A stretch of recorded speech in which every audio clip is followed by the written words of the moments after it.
A paz do Senhor a todos os irmãos, eu sou o pastor Anderson Nunes e estamos aqui para mais uma pré-aula. Hoje, a lição número 1 do segundo trimestre de 2024, que tem como tema esse trimestre a carreira que nos está proposta, o caminho da salvação, santidade e perseverança para chegar no céu. E a lição número 1 tem como título o início da caminhada. O texto áureo dessa lição diz: Jesus respondeu e disse-lhe: na verdade te digo que aquele que não nascer de novo não pode ver o reino de Deus. João 3:3.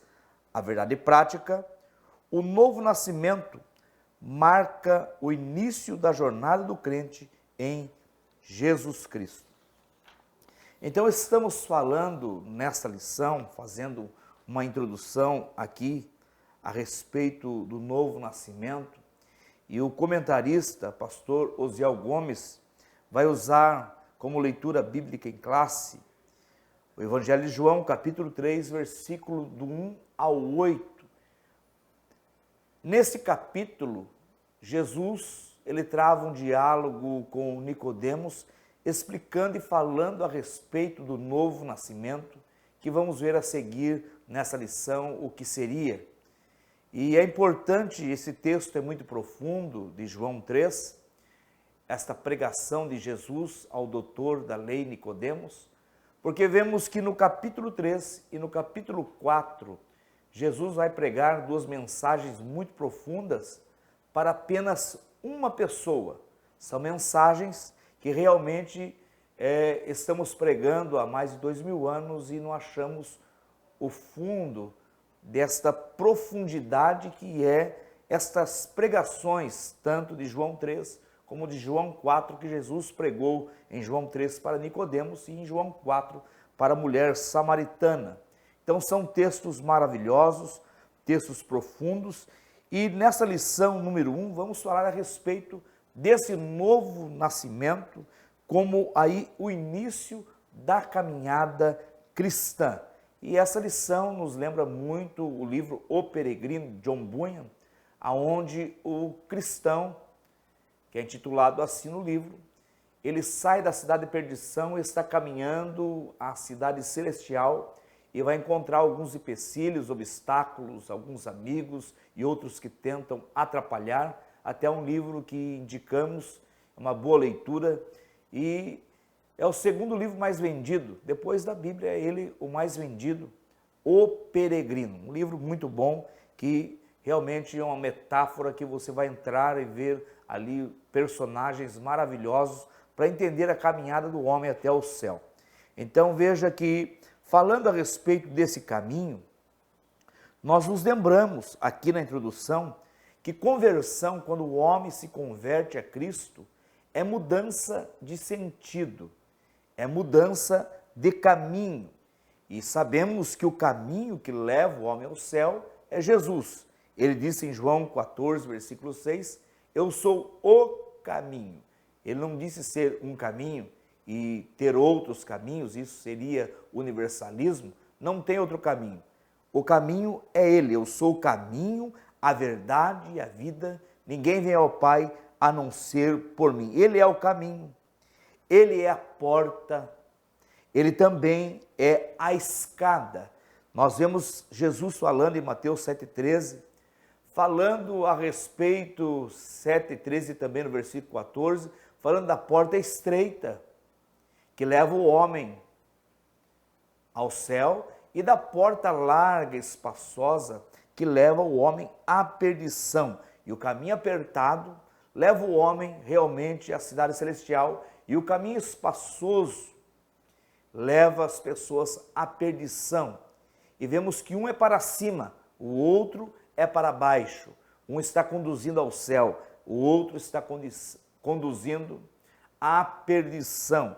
E vemos que poucos são os que acham a porta estreita, mas muitos acham a porta larga. E temos que tomar cuidado. E Jesus realmente ele é a porta, ele é o caminho e ele é a escada. Em João capítulo 1, versículo 51, ele vai dizer trazendo para si a revelação de Jacó em Gênesis 28, que Jacó vê os anjos subindo e descendo sobre uma escada e o topo tocava ao céu. Ele vai dizer a Natanael: vocês ainda vão ver os anjos subindo e descendo sobre o Filho do Homem, dizendo ele ser essa escada que liga a terra ao céu, o espiritual, o material ao espiritual. Então vamos aqui entrando na nossa lição, tópico 1, a caminhada com Cristo, compreendendo os dois caminhos. Na história humana, temos dois caminhos, o da vida natural e da vida com Cristo. Duas vidas antagônicas. E vemos que aqui vai dizer a vida humana. Quando o indivíduo nasce, inicia então a vida humana. Ele nasce criatura, é o homem natural. Esse nascimento é o nascimento para baixo, que Jesus está dizendo ali na leitura bíblica em classe, no versículo 6, quem é nascido da carne, é o nascimento para baixo. Ele está vivo para o mundo e morto para Deus. E ele está sujeito a todas as inclinações do homem ao pecado. Como bem sabemos, o homem, falando de soteriologia, falando da depravação total do homem, e também nós sabemos que por conta do pecado original lá no Éden, o homem foi depravado totalmente. Então sabemos que Paulo escreveu em Romanos capítulo 5, versículo 12, que por um homem entrou o pecado no mundo e com o pecado a morte. E essa passou a todos os homens. Isso é chamado em Rama Teologia, doutrina do pecado, de universalidade do pecado ou magnitude do pecado, que ela passa por gerações chegando até nós, esse DNA pecaminoso, que vemos que Deus vai olhar em Gênesis capítulo 6 para a obra-prima da sua criação e vai ver que a inclinação do homem é para o mal. Razão tinha Paulo a escrever em Romanos capítulo 7, versículo 19, dizendo que o bem que eu quero fazer eu não faço, mas o mal que eu não quero está sempre diante de mim. E depois no versículo 24 vai dizer, quem me livrará do corpo desta morte? Então o homem natural, ele tem todas estas inclinações para o pecado. Ele ainda é criatura, é o homem natural, ele está vivo para o mundo e morto para Deus. O segundo ponto aqui é a vida com Cristo. Agora já não é mais o homem natural, mas o homem espiritual. É aquele que teve um encontro com Cristo. Ele se converteu, ele ouviu a palavra do Evangelho. E alguém vai dizer, mas e a depravação total? Agora ele foi liberto. Nós sabemos, falando a respeito de soteriologia, doutrina da salvação, nós entendemos, segundo Armínio, que a mecânica da salvação acontece assim, o homem está depravado, depravação total. Ele não tem como fazer uso do livre-arbítrio, porque o altar do livre-arbítrio foi corrompido lá no Éden. Então, o primeiro passo da mecânica da salvação, o Espírito Santo trabalha no coração desse homem. Assim foi com o filho pródigo, em Lucas capítulo 15. Vemos Jesus falando e ali está exposta a mecânica da salvação. Quem fez o filho pródigo lembrar da casa do pai e sentir saudade e cair em si do seu pecado e lembrar que necessita voltar para a casa do pai. E nós vemos que realmente só encontra o caminho do céu aquele que reconhece que necessita de um Salvador, que reconhece que é pecador. Então o Espírito Santo trabalha no coração deste homem, por mais que você pregue bonito, por mais que você use os textos certos, nós fazemos a palavra chegar até o ouvido, descer até o coração, é só o Espírito Santo que pode fazer. Então o primeiro passo da mecânica da salvação é o Espírito Santo que trabalha. E o filho pródigo diz, Levantar-me-ei, irei ter com meu pai e direi: Pai, peguei contra o céu perante ti, já não sou digno de ser chamado teu filho, mas faz de mim como um dos seus jornaleiros ou trabalhadores. Então, levantando-se, ele se levanta, agora sim. O segundo ponto da mecânica da salvação, o livre-arbítrio, que ele com os seus pés, o filho pródigo, vai até o seu pai. Isto é o papel do homem indo em direção ao seu pai. Alguns que crêem no monergismo, que acham que só Deus atua na salvação do homem, na mecânica da salvação, não são a favor disso, mas estão errados dizendo que o homem não tinha condição de fazer isso. Mas, na verdade, o ato de um mendigo estender as mãos para pegar a esmola que está sendo dado a ele, não tira a bondade de quem está dando. Esse passo do homem não tira a bondade e também a graça maravilhosa que vem de Deus na mecânica da salvação. Não, o homem realmente ele tem que fazer a parte dele. Ele vai ter que voltar para os braços do Pai. Nós vemos em Lucas capítulo 15, que é o capítulo das coisas perdidas, nós vemos que a dracma foi procurada e encontrada. A mulher teve que procurar. A ovelha que não tinha entendimento teve que ser buscada pelo pastor. Mas o filho pródigo, que é dotado de razão, tem alma, corpo, espírito, é a obra-prima da criação, tem poder de decisão, livre-arbítrio. O pai não vai buscá-lo, mas é ele que retorna. Então veja que realmente isso faz parte da mecânica da salvação.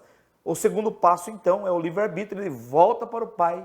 E o terceiro passo, então, é o pai que faz, abraçando o filho e recebendo de volta.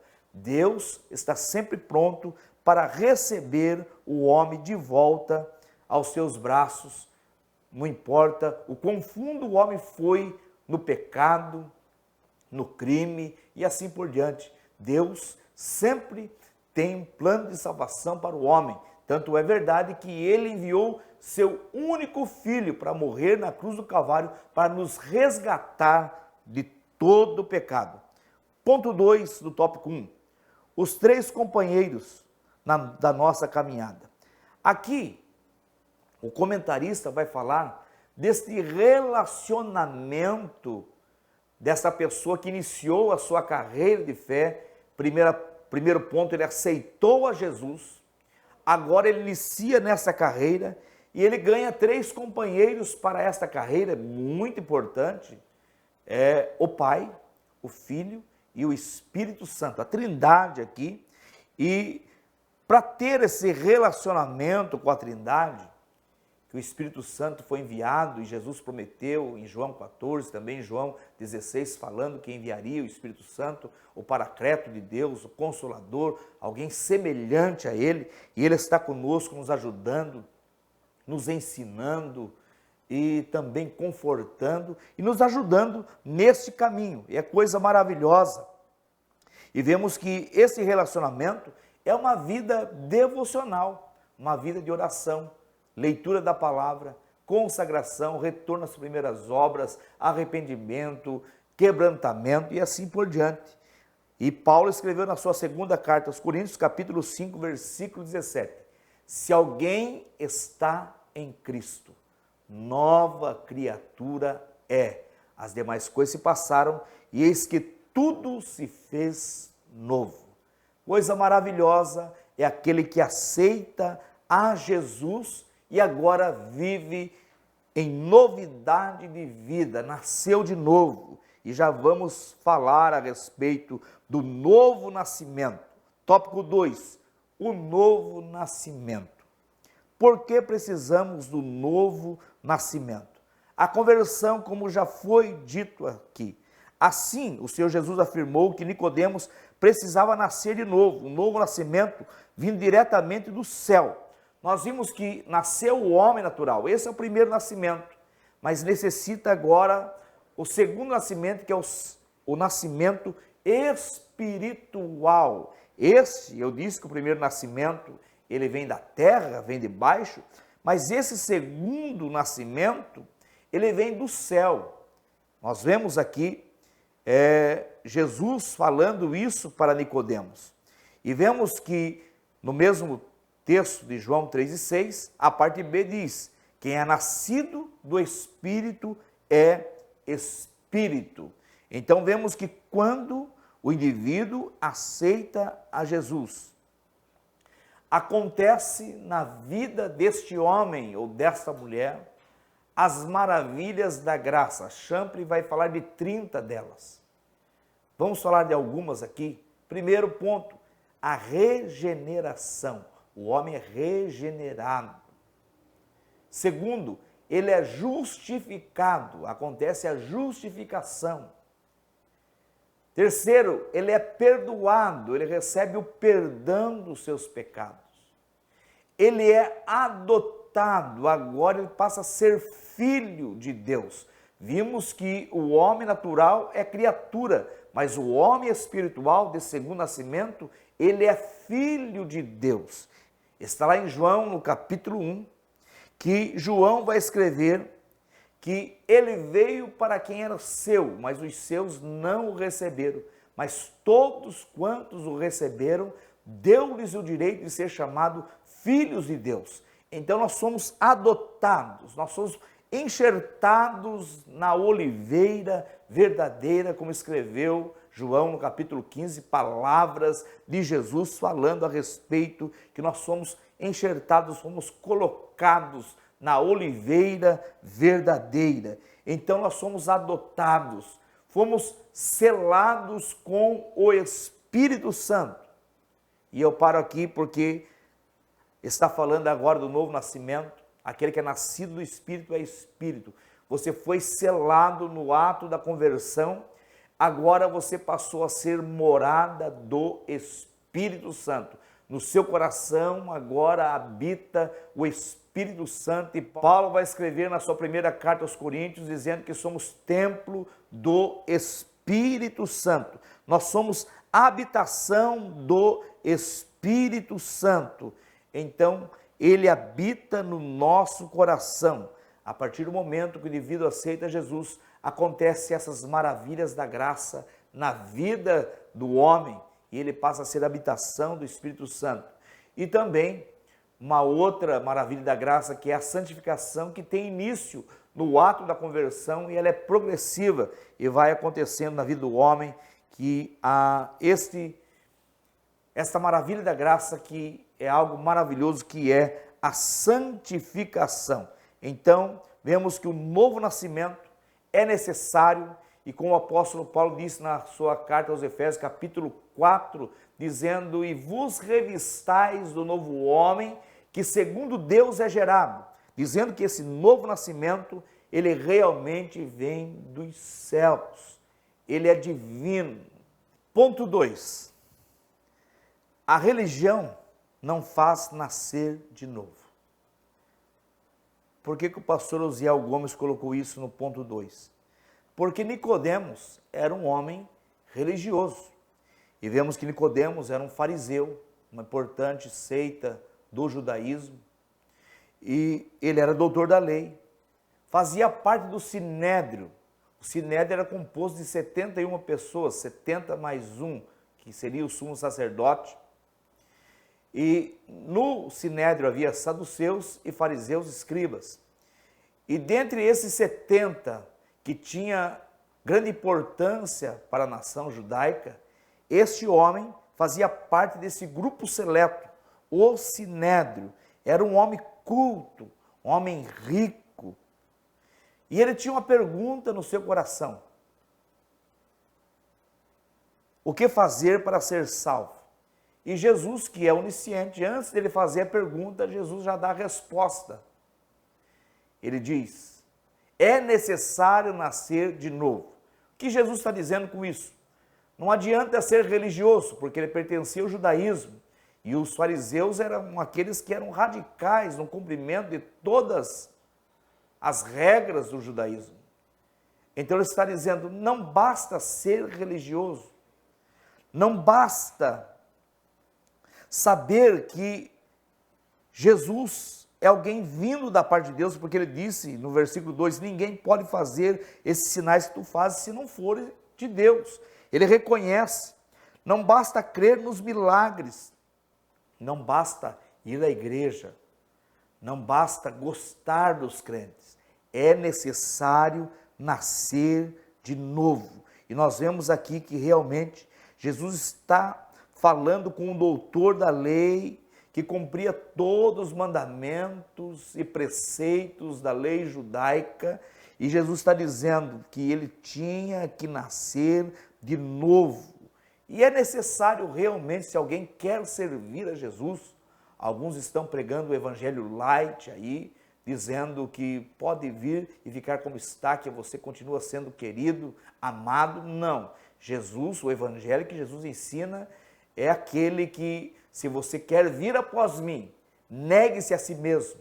Você tem que negar as suas concupiscências, desejos carnais, costumes que não fazem parte da vida de um cristão, deixar para trás uma vida de pecado, tomar a sua cruz, que fala de sofrimento, vitupério, ignomia. Realmente, a cruz nos remete a sofrimento e também a morte, que está ali fazendo tipologia à morte do velho homem, que Paulo vai escrever em Romanos capítulo 6, que está crucificado com Cristo. Então é necessário nascer de novo. Se alguém quer vir após mim, negue-se a si mesmo, tome a sua cruz a cada dia e siga-me. Você quer seguir Jesus, tem que nascer de novo. Ponto 3, o novo nascimento e o seu processo. Nós vemos aqui, e eu quero ler aqui, João 3,5, na nossa leitura bíblica em classe. Jesus respondeu, na verdade te digo, que aquele que não nascer da água e do Espírito não pode entrar no reino de Deus. O que Jesus está falando aqui, nascer da água e do Espírito? Alguns fazem erroneamente a exegese desse texto, remetendo ao batismo em águas e o batismo no Espírito Santo. Não é isso. É uma experiência anterior. Está falando da regeneração. Ainda não chegamos lá. É outro ponto, é outra experiência, tanto o batismo em águas como o batismo no Espírito Santo. É antagônico a isso que Jesus está falando. Mas o que é nascer da água? Ele está falando, está remetendo lá no Números 8, no ritual de iniciação do sacerdote, que eles eram lavados com água, que é tipo aquele que se converte e ele necessita de uma limpeza, e ele é lavado através da palavra do Senhor. Como Pedro escreveu na sua primeira carta, capítulo 1, versículo 26, fostes regenerados pela palavra. Nós somos regenerados pela palavra. É a palavra que nós um dia ouvimos, que ela regenerou o nosso velho ser, o velho homem, e esse nasceu de novo e se transformou nesse novo homem que, segundo Deus, é gerado. Também Efésios 5,26 vai dizer, para santificar, purificando com a lavagem com água pela palavra. Nascer da água quer dizer ser lavado pela palavra, ser purificado através da palavra, é nascer da palavra, é a palavra que faz esta lavagem, que lava o homem, que limpa o homem e tira tudo aquilo que não presta. A palavra nos confronta, a palavra vem até nós e jamais alguém ouve a palavra e não acha que tem que melhorar em alguma coisa. Então, nascer da água é nascer pela palavra, ser lavado pela palavra. E nascer do Espírito é aquilo que vimos falando, é ser realmente selado com o Espírito, passa a ser morada do Espírito Santo. Alguns misturam esta experiência da regeneração com o batismo no Espírito Santo, dizendo ser a mesma experiência. Está errado. Aqui está falando da regeneração, está falando da salvação do homem. Está falando dos primeiros passos do homem quando se converte. Então está falando da conversão, da regeneração, da experiência da regeneração. O batismo no Espírito Santo é posterior. Por exemplo, em Atos 2, os discípulos já haviam sido regenerados, já haviam sido lavados com água, já haviam sido nascidos do Espírito, porque o Espírito Santo já habitava no coração deles, eles realmente já tinham tido a experiência da conversão, da regeneração. Agora, eles vão receber o batismo no Espírito Santo. O batismo no Espírito Santo é algo maravilhoso. E falando aqui, eu disse que não é nem batismo em águas e nem batismo no Espírito Santo. O batismo em águas, o ministrante é o pastor, que vai ministrar ali o batismo, o componente é a água. E ele é mergulhado na água, é uma experiência posterior também à conversão. E o batismo em águas fala a respeito do sepultamento do velho homem, tipo o sepultamento do velho homem. Apesar de já ter acontecido lá na conversão, esse velho homem está morto, está livre do pecado, foi liberto, e agora este homem o velho homem vai ser sepultado, é uma tipologia. Ele vai ser sepultado nas águas do batismo. A imersão quer dizer que ele foi sepultado ali. É uma tipologia. E a emersão, que é o sair da água, porque a palavra batismo quer dizer exatamente isso. Mergulho, tem que mergulhar. Outros tipos de batismo não faz uso da etimologia da palavra porque não dá certo. O único que dá certo essa tipologia é no que a palavra realmente quer dizer, que é mergulho. Batismo quer dizer mergulho. Então, quando ele emerge, sepultamento. Quando ele emerge, sai da água, é tipo a ressurreição do novo homem. O velho homem já está crucificado com Cristo. Agora, como Jesus ressurgiu, esse novo homem também ressurge para uma nova vida. Esse é o batismo em águas. Agora, o batismo no Espírito Santo, que é também uma experiência posterior à conversão, à regeneração. O homem agora, como Jesus disse, ficar em Jerusalém até que do alto sejais revestido de poder. Em Atos 1:8 diz: mas recebereis a virtude do Espírito Santo que há de vir sobre vós, e ser-me-eis testemunhas tanto em Jerusalém, Judéia, Samaria, até os confins da terra. Jesus está dizendo que é uma condição para ser testemunha, ser cheio do Espírito Santo.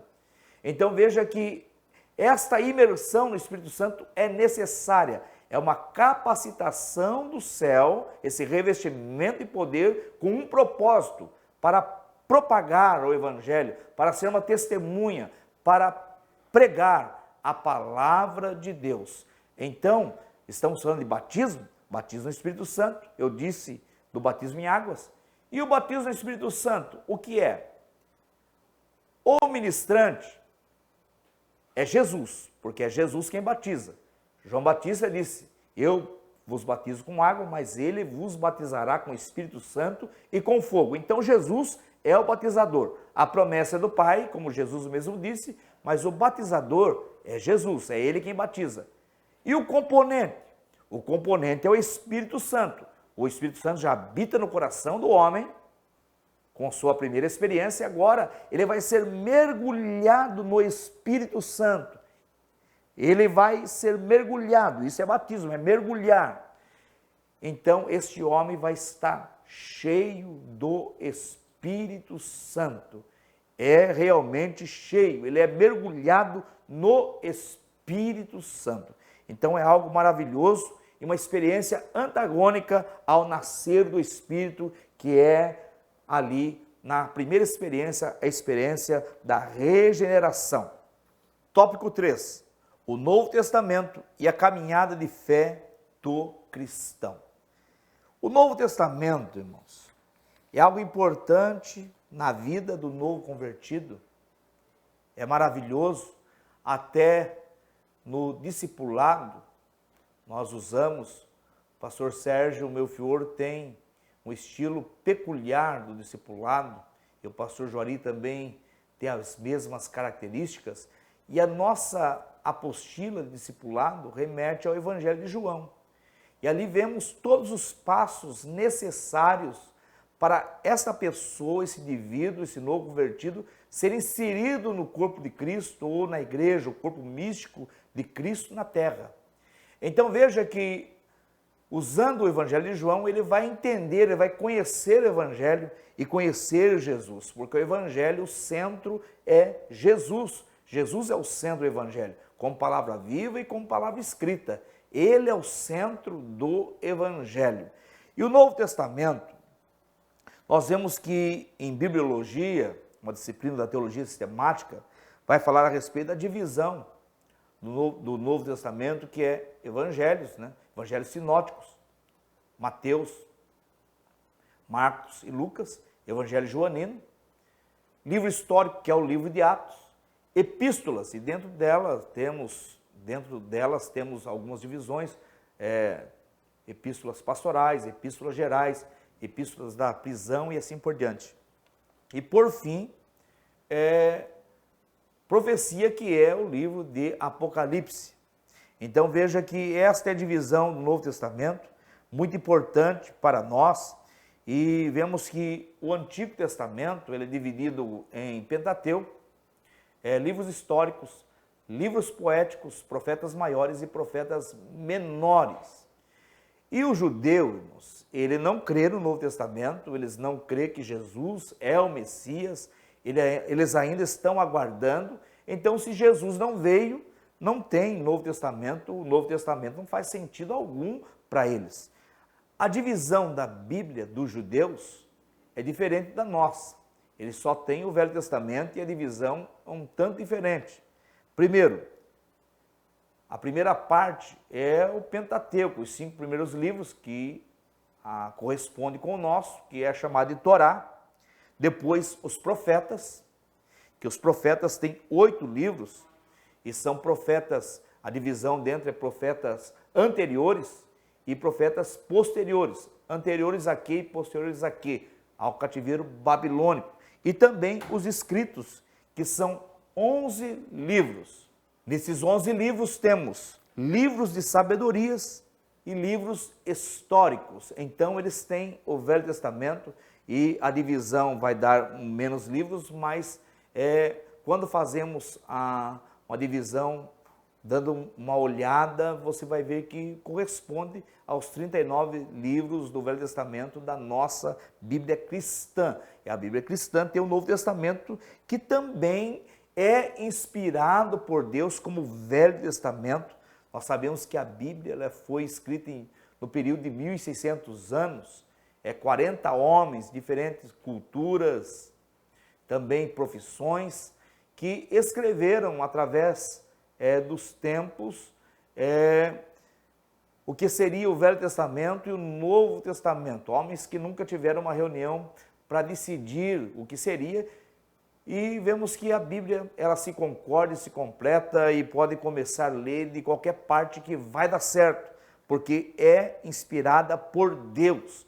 E assim como o Velho Testamento, a inspiração é verbal e plenária, o Novo Testamento também. Por que verbal? Porque Deus soprou no ouvido desses homens a sua palavra. E eles escreveram. Plenária, porque de Gênesis a Apocalipse, ou de Jó a Apocalipse, porque o primeiro livro a ser escrito, segundo os eruditos, não é Gênesis, mas é o livro de Jó, que seria o mais antigo, e alguém atribui a Moisés. Então, de Jó até Apocalipse, esses 1.600 anos que dá essa janela de tempo, foram inspirados por Deus. Plenária, porque de Gênesis a Apocalipse é inspirado por Deus. E, realmente, se é plenário, não importa se a Bíblia está falando de botânica, de genealogia, se está falando de geografia, é um enredo, uma história, uma narrativa, se é poesia, se é cântico, toda ela é inspirada por Deus. O Novo Testamento assim o é. E vemos que a Bíblia não contém a palavra de Deus, mas ela é a palavra de Deus. Toma cuidado com a inspiração dinâmica que diz que apenas as partes doutrinárias da Bíblia é inspirada. Não, toda a palavra é inspirada por Deus, que escreveu Paulo a Timóteo na sua segunda carta, Timóteo capítulo 3, versículo 16, dizendo que toda a escritura é inspirada por Deus. E aqui o ponto 2, o tema principal do Novo Testamento. O tema principal do Novo Testamento é Jesus. E ele traça o plano de salvação para o homem. O homem estava condenado à morte. O homem era escravo do pecado. Mas através da cruz de Cristo, através do Calvário, ele foi realmente, novamente trazido à comunhão com o Pai.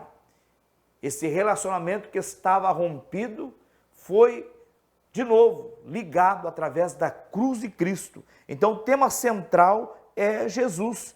E o texto áureo do Novo Testamento, ou da Bíblia Sagrada, é João 3,16. Porque Deus amou o mundo de tal maneira que deu seu Filho unigênito para todo aquele que nele crê não pereça, mas tenha a vida eterna. E o Novo Testamento vai trazer a tríplice ministerial de Jesus, que ele é rei, profeta e sacerdote. E os evangelistas vão trazer realmente essas características, cada um trazendo uma perspectiva que nós precisamos entender. Mateus vai trazer Jesus como rei, trazendo uma genealogia, traçando toda a sua ascendência, ligando ele ao trono, sendo um descendente legítimo de Davi.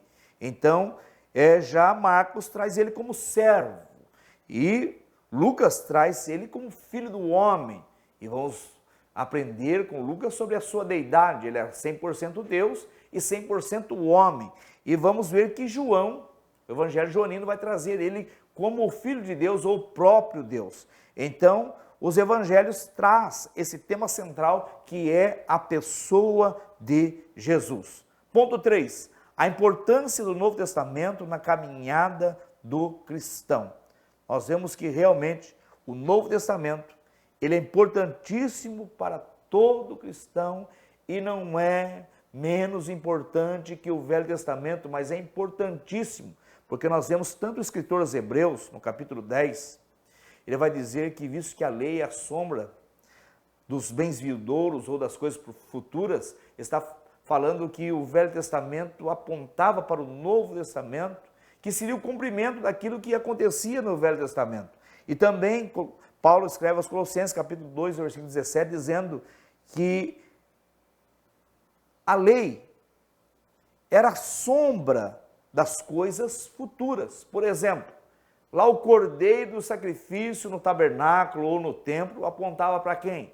Apontava para Jesus. O altar do holocausto, tanto no tabernáculo como no templo, apontava para onde? Para a cruz do Calvário. E assim por diante, e foi cumprido no ministério de Jesus. Agora, estamos não mais na dispensação da lei, mas na dispensação da graça.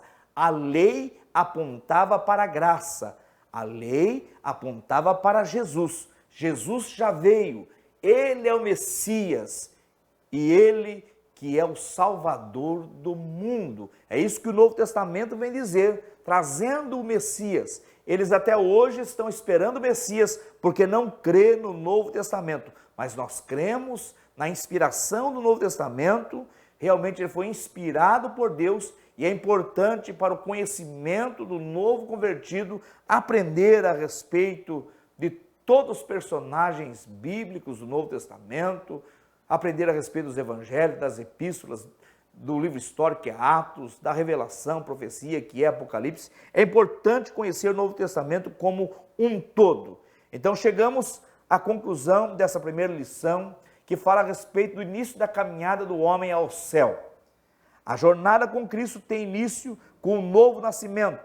Ela se estende por meio da longa peregrinação espiritual até o relacionamento perfeito com Jesus. Mateus 16, 24. Nessa peregrinação, os que começaram a nova vida com Cristo podem contar com a presença do Pai, do Filho e do Espírito Santo. Assim seremos guiados pelas palavras do Novo Testamento que tratam da vida, morte e ressurreição do Senhor Jesus, e que a nossa fé está fundamentada. A nossa fé está fundamentada nele. Amém? Que Deus possa abençoar os irmãos, lembrando o conselho do escritor aos Hebreus no capítulo 12, que estamos rodeados de uma tão grande nuvem de testemunhas. Deixemos todo o embaraço e o pecado que tão de perto nos rodeia e corramos com paciência a carreira que nos está proposta, olhando para Jesus, o autor e consumador da nossa fé. Hebreus capítulo 12, versículo 1 e 2. Que Deus possa abençoar a sua vida, o seu ministério, a vida do professor, do aluno. Que Deus possa abençoar a sua vida como um todo e que esse trimestre, essa lição, seja uma bênção para a sua vida, a carreira que nos está proposta. Deus abençoe a todos. O meu abraço ao pastor Sérgio Melfior, nosso presidente, que é um incentivador da Escola Bíblica Dominical, e também o nosso vice-presidente, pastor Eliseu Melfior, que é o nosso coordenador geral da EBD. Deus abençoe a todos, tenham uma boa aula e que Deus possa usá-lo grandemente nesse domingo.